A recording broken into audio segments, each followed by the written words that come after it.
fil du temps, des faits graves de malversation financière et de crimes économiques à la suite de dénonciations de citoyens.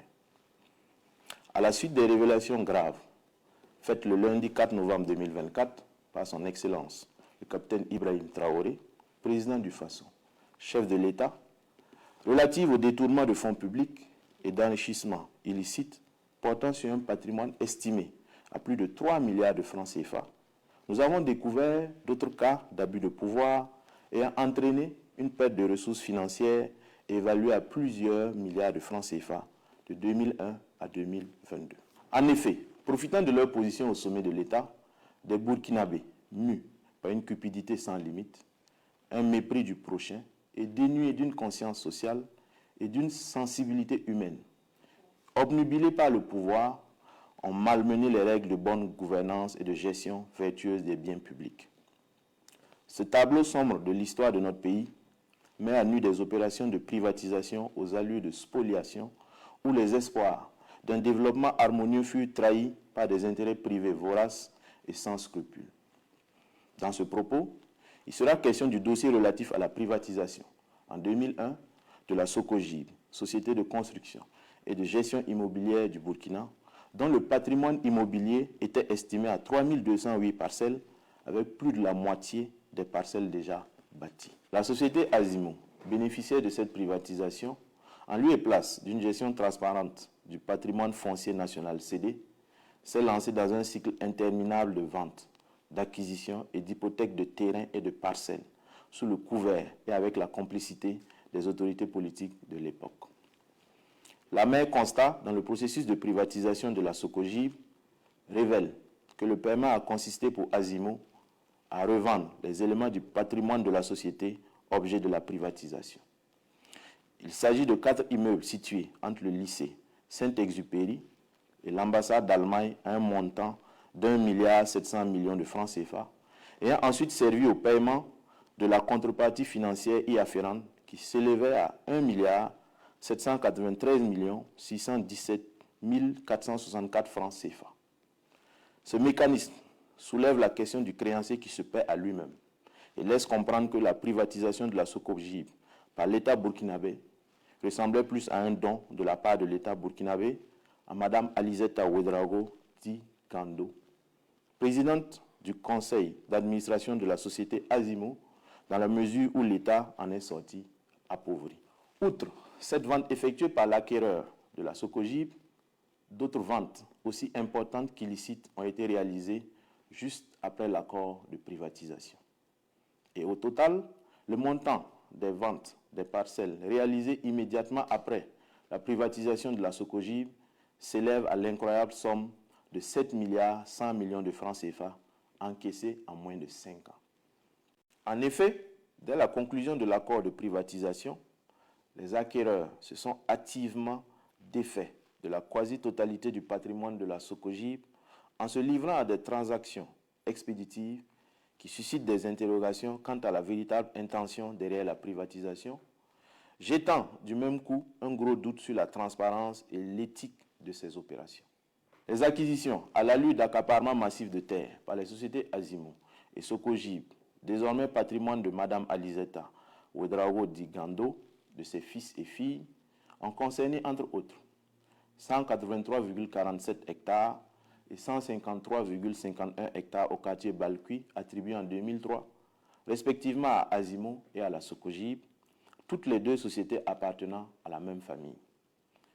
437 hectares, toujours à Balkui, dont une partie d'une valeur financière de 8 milliards 311 892 480 francs CFA, a été vendue en 2006.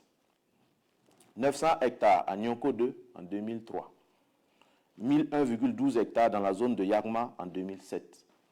133 parcelles couvrant une superficie de 65 610 mètres carrés au quartier Ouara 2000, d'une valeur estimée à 2 milliards 296 595 000 francs CFA, octroyée à Mme Alizeta Ouedraogo, représentée par son fils Mahamadou Ouedraogo.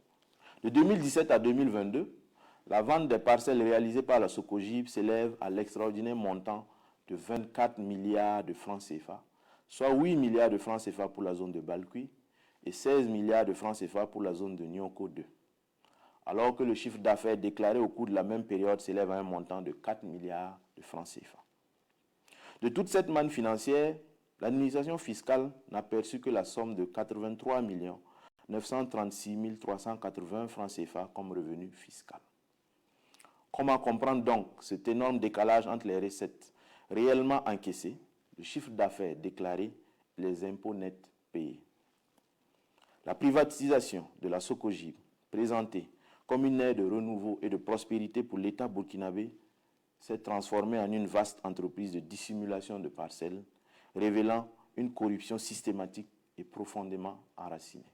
En effet, en mai 2021, sous le fallacieux prétexte d'avoir été victime de casse pendant l'insurrection populaire des 30 et 31 octobre 2014, M. Mahamadou Ouedraogo, alors directeur général de la Socogib, puis président du conseil d'administration, après la fuite de l'ancienne PCA, sa mère décide de céder 700 parcelles, couvrant une superficie de 309 279 m², à Mme Compaoré Sala, épouse du frère cadet de l'ancien président Blaise Compaoré, pour la somme dérisoire de 50 millions de francs CFA, somme qui n'a jamais été versée, alors que la valeur réelle de ces parcelles est estimée à 10 milliards 824 765 000 francs CFA.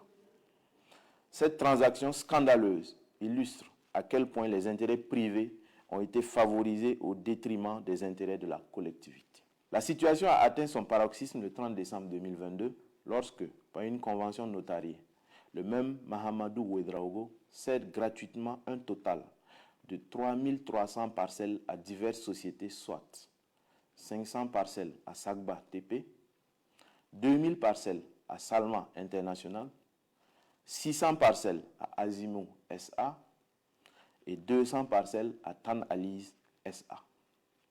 Il est à noter que toutes ces sociétés appartiennent aux frères, sœurs, à la mère et à M. Mahamadou Ouedraogo lui-même. La valeur totale de ces parcelles s'élève à 19 milliards 800 millions de francs CFA, démontrant l'ampleur de la spoliation. Ces actes révèlent une grave collision entre les autorités d'alors et les promoteurs immobiliers, où les décisions sont prises en coulisses sans une transparence réelle en contournant les mécanismes de contrôle. Ces acquisitions révèlent aussi des pratiques insidieuses d'accaparement des terres réalisées avec la complicité flagrante et active des autorités de l'époque avec des contreparties. Elles n'ont pas suivi non seulement les règles normales en la matière, mais les promesses faites aux populations n'ont pas non plus été respectées, créant ainsi à certains endroits des tensions et des crises liées à la spoliation. Ces différentes manœuvres consécutives à la privatisation dévoilent un climat de prédation, de corruption et de malversation au détriment de l'État et des laborieux citoyens. Aujourd'hui, pendant que notre pays est pleinement engagé dans la guerre contre le terrorisme, ces fonds issus de pratiques criminelles sont employés par leurs propriétaires ou détenteurs pour financer les ennemis du peuple. Les voleurs d'hier sont devenus aujourd'hui des commanditaires d'actions terroristes et de déstabilisation à travers divers circuits contre le Burkina Faso, leur propre pays. Hier, ils ont ruiné l'État et compromis le bien-être du peuple burkinabé. Aujourd'hui, hors du Burkina Faso, et toujours motivés par l'avidité du pouvoir, ils participent encore à freiner son envol, son indépendance et son développement. En conséquence, tout en réaffirmant la détermination de la transition, sous le leadership de son Excellence, le capitaine Ibrahim Traoré, président du Faso, chef de l'État, a rétabli les valeurs d'intégrité, de solidarité, d'honnêteté, de courage, d'équité, de transparence et de probité, le gouvernement prendra toutes les mesures adéquates et fermes à l'encontre des individus et des sociétés dont les actions nuisent à notre chère patrie. Certaines mesures sont déjà en cours et d'autres plus pointues sont en gestation. En tout état de cause, la justice sera saisie pour connaître de ce dossier en vue d'appliquer la rigueur de la loi sur les auteurs ou les complices de toutes ces malversations. Les populations sont donc invitées à s'engager vaillamment dans cette dynamique, à dénoncer tous les cas de malversation financière, de spoliation de biens, d'abus d'autorité et de pouvoir exercer contre les citoyens honnêtes et à ne plus acheter des parcelles dès à présent avec les sociétés mises en cause, en attendant la prise de mesures urgentes qui seront diligentées. Toutes les institutions et structures engagées dans la lutte contre ces fléaux sont ici interpellées.